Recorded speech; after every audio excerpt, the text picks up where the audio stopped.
Почитувани сограѓани, почитувани присутни медиуми. Од 27. јуни до денес, 3. јули, градската депонија Кајалинци во близина на град Прилеп гори и представува нова еколошка бомба во срцето на Пелагонија.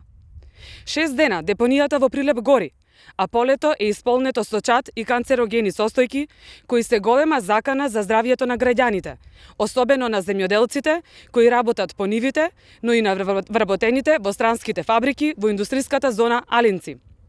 Дали за оваа еколошка катастрофа некој ќе одговара и што ли работат од јавното комунално предпријатие Комуналец, под чија надлежност е депонијава?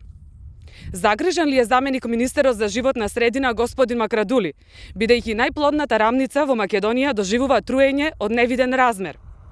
Дали за оваа штета, што се предизвикува, ќе постои одговорност од градоначалникот Илија Јовановски и директорката на Комуналец Ирена Станковска?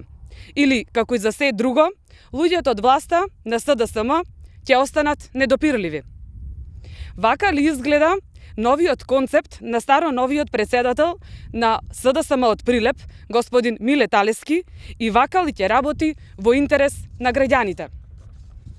Во период кога граѓаните се соочуваат со екстремни горештини, само поради неспособноста на власта, мораат да дишат и отровен воздух.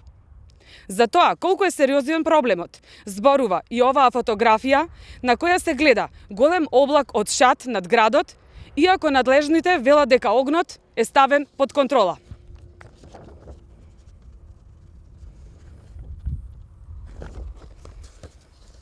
Почитувани, после скандалот во кој граѓани информираа дека тињата и талогот од пречистителната станица се закопува во земјоделско земјиште, ова е втор случај на загадување на животната средина, пред кој локалната власт молчи.